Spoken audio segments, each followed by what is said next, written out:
It wasn't the siren or the sterile smell of the ER that broke me first. It was the quiet thud of my daughter's small body collapsing onto the linoleum kitchen floor, like a puppet with its strings cut. I was mid-stir on a pot of mac and cheese, our Tuesday night staple, when Lily's knees gave out. Her face drained of color. Fever spiking so high I could feel the heat radiating off her skin before I even touched her. "Mommy," she whispered, her voice a fragile thread. And, in that moment, everything else vanished. I scooped her up, her 8-year-old frame lighter than it should have been, and bolted for the door. Shoes? Forgotten. Wallet? Grabbed by instinct. Phone? Barely charged, but enough to dial the one number I thought would anchor us. We lived in a quiet suburb outside Seattle, the kind where neighbors waved but never knocked. My parents were just a 20-minute drive away. In their pristine craftsman home with a manicured lawn that screamed, "We've got it all together." Dad, a retired accountant, and Mom, the queen of PDA fundraisers. And then there was my sister, Sophia, 2 years older, the golden child who'd turned her self-care journey into a social media empire. Millions followed her for tips on boundaries and empowerment, her feeds a glossy parade of yoga retreats and sponsored wellness brands. Me?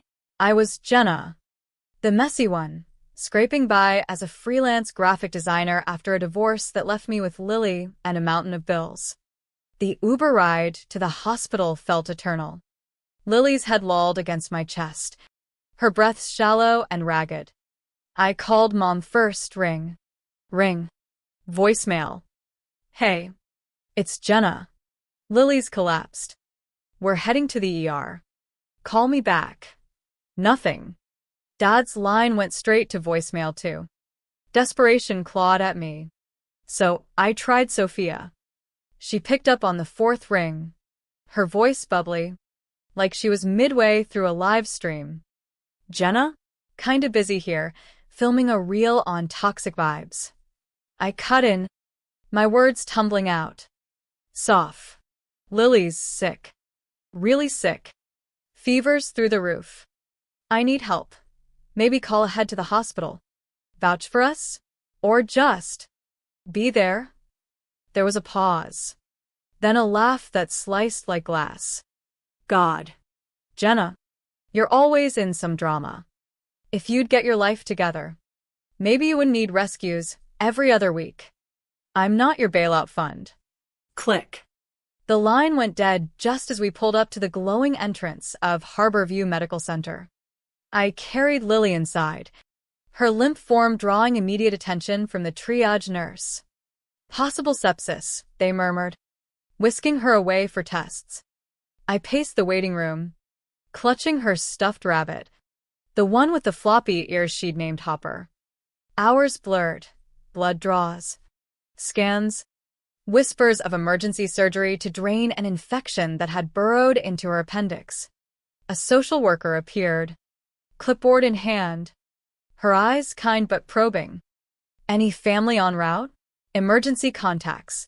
I shook my head, the weight of isolation settling like fog. "There. Busy." She nodded without pushing. But I saw the flicker of pity. Alone in that fluorescent-lit limbo. I plugged in my phone and scrolled out of habit. Sophia's Instagram popped up first, a fresh post. "Protecting your energy means saying no to chaos. Boundaries matter."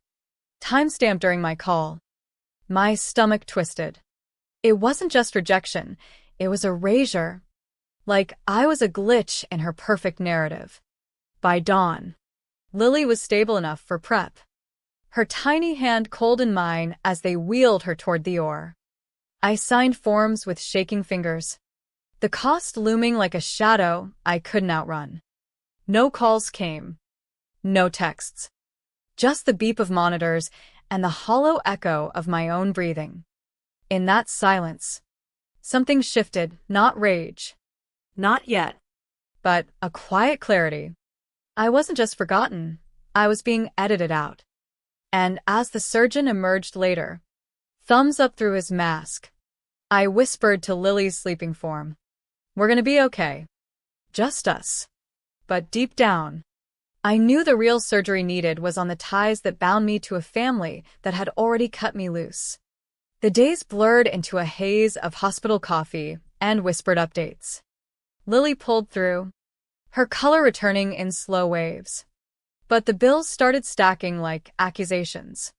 I juggled shifts from my laptop in the room, designing logos for clients who paid late. One evening, as rain pelted the window, I checked our family group chat, empty since last Christmas, when they'd forgotten to include us in the photo.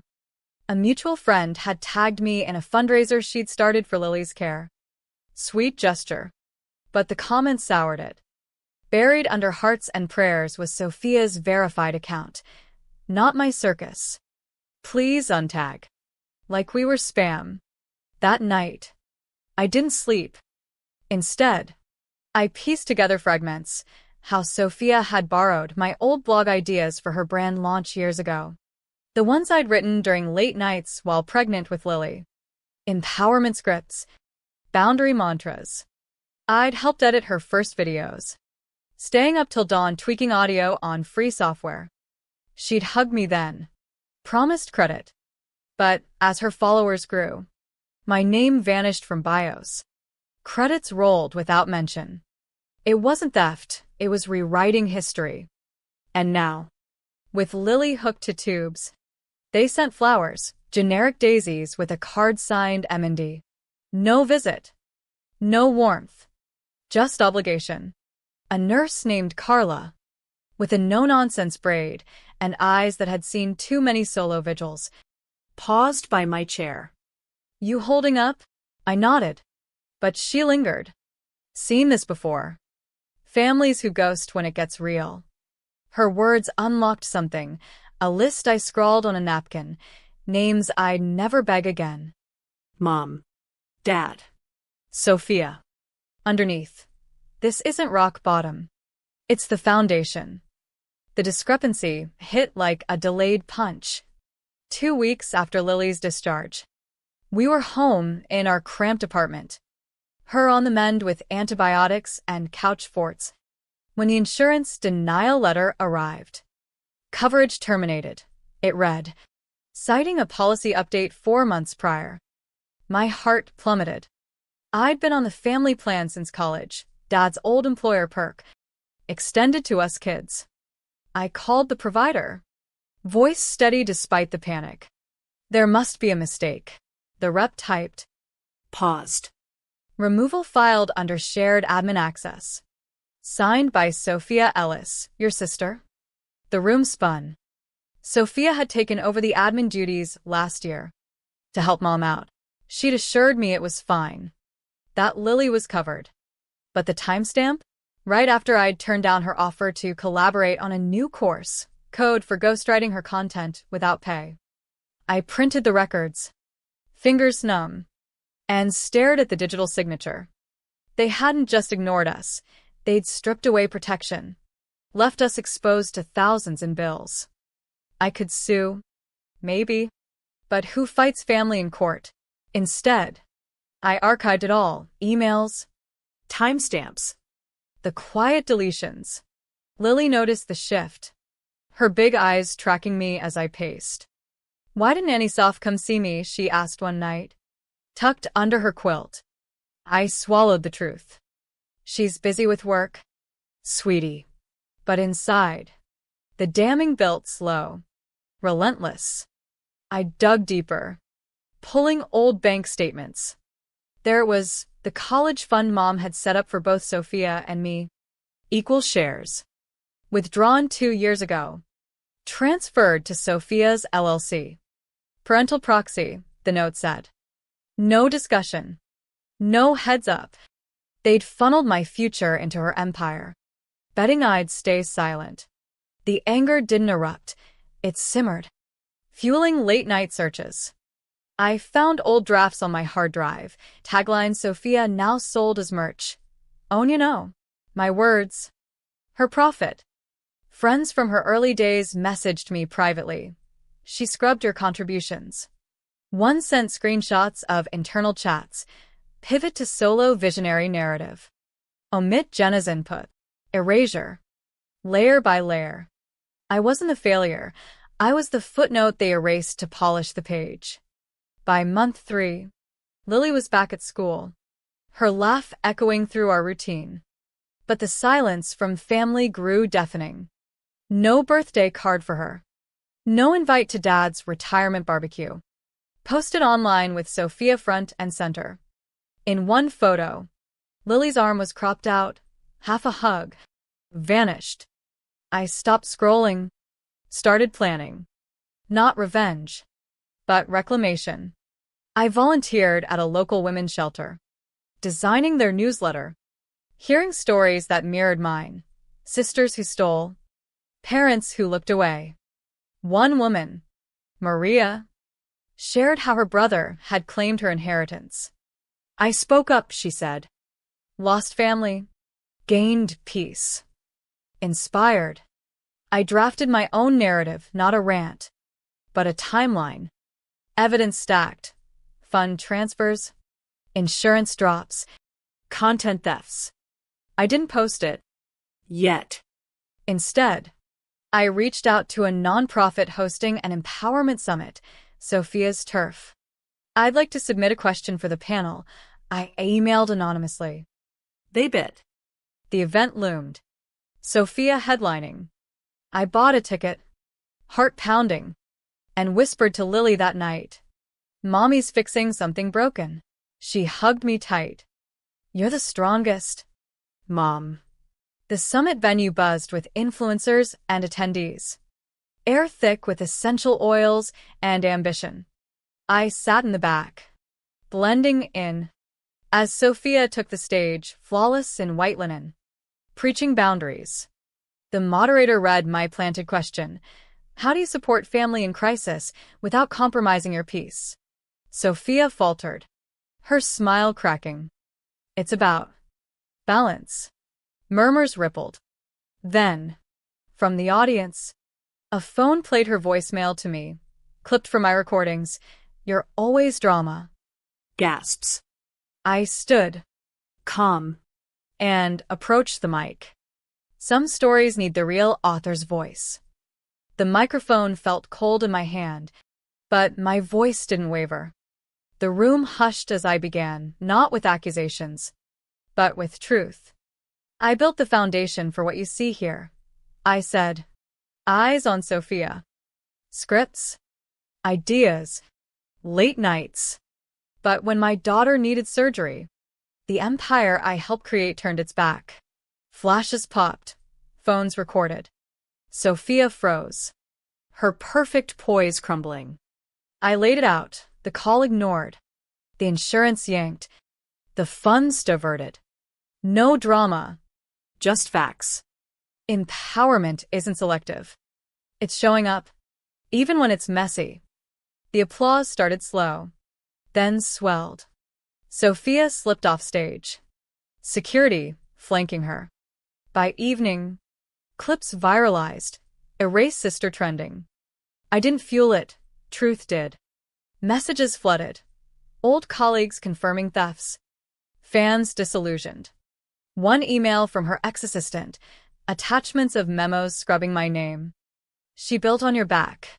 I forwarded them to a journalist friend, Maya, who'd once been in my writing workshop. Tell it straight, I said. Maya's article dropped at dawn. Behind the influencer, a sister's stolen legacy. It dissected everything, funds, content, the hospital abandonment.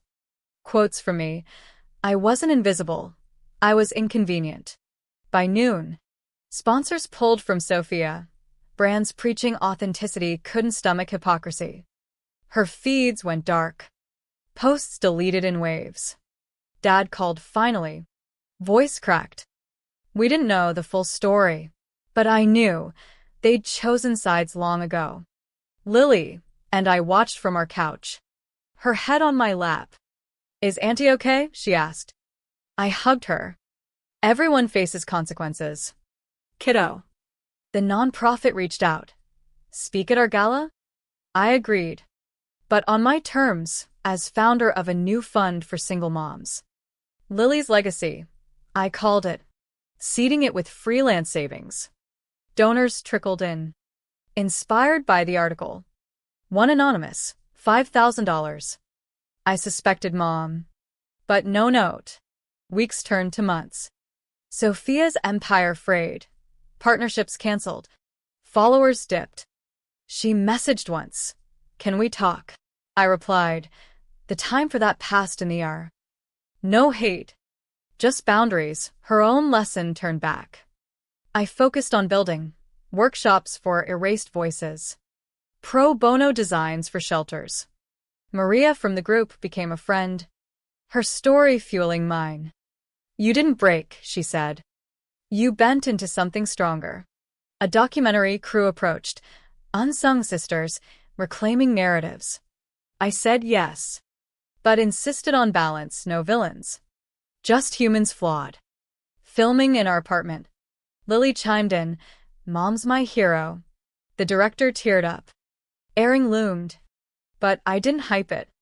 Let truth stand. Meanwhile, legal whispers. Could I sue for theft? Maybe. But peace trumped payback. I archived the evidence. Renamed the folder closed chapter. One rainy afternoon. A knock. Mom stood there. Eyes red. Holding an old photo album. I failed you, she whispered. I let her in. Not for forgiveness. But closure. We flipped pages. Me and Sophia as kids. Equals smiles. Why her? I asked. Mom sighed. She shone brighter. We dimmed you to match. Honesty stung. But freed. She left without promises. Just a hug. Dad followed days later. Check in hand. For Lily's fund. I took it, not as bribe, but restitution. The gala venue hummed with purpose, not glitz, but grit. Folding chairs. Coffee urns. Women in sensible shoes sharing war stories. I took the podium. Heart steady. Erasure starts small. I began. A missed call. A cropped photo. But it ends when we rewrite the script. Applause rolled like validation. Post-speech. A producer cornered me. Your doc's blowing up. It had aired that night. Juxtaposing Sophia's gloss with my raw footage, hospital vigils. Evidence stacks. Viewers messaged, you gave me courage. Sophia's response? A vague post, growth through pain. But sponsors fled. Her book deal tanked. Whispers of audits on her LLC. Those diverted funds drawing eyes. I didn't gloat, I built. Lily's Legacy funded 3 moms' transitions. Housing. Job training. 1. Elena. Hugged me. You saw me when family didn't. Echoes of my pain. Turned purpose. A surprise email from Sophia's former sponsor. Accountability matters. Donation incoming. $10,000. No strings. I invested it wisely. More workshops. A hotline for silent sisters. Lily drew posters. Mom's fun saves days. Her innocence healed me. One evening, she asked, do you miss them? I paused. Parts of them. But not the silence. Confrontation came unbidden. Sophia at my door. Makeup free. Posture defeated. I built on what you gave, she admitted. But I erased you to shine. Tears fell. Forgive. I shook my head. Heal on your own. I did. She left. A ghost of her empire. No drama, just done. The movement grew, podcasts, panels. I spoke at a national conference. Family isn't blood, it's who shows up. Standing ovation. Back home, Lily and I baked cookies. Her laughter the real legacy. You're famous. Mom. I laughed. Nah. Just heard. Months later, the dust settled into new ground. Sophia's brand pivoted, quieter. Therapy-focused, but shadows lingered. Our paths crossed once. At a neutral cafe. No hugs. Just nods. I'm trying, she said. Good, I replied. Endings don't always tie neat. Lily thrived. Her scar a badge. Tell me the story again, she'd beg. I'd whisper. Once. We were alone. Now. We're enough. The fund expanded grants. Mentors. I authored a book. Unwritten no more. Not a tell-all. A guide for the overlooked. One dawn. A letter. From Dad. Proud. Finally. Enclosed. The old fund restored. Plus interest. I donated half. Kept half for Lily's college. Closure. Not chains. At a shelter opening, named Jenna's Haven, women shared. Their stories wove with mine. A tapestry of resilience. As confetti fell, Lily squeezed my hand. We did it. The question lingers. What price perfection? In erasing others, do we lose ourselves? I don't know. But in rewriting, I found my voice, and it echoes louder than silence ever could.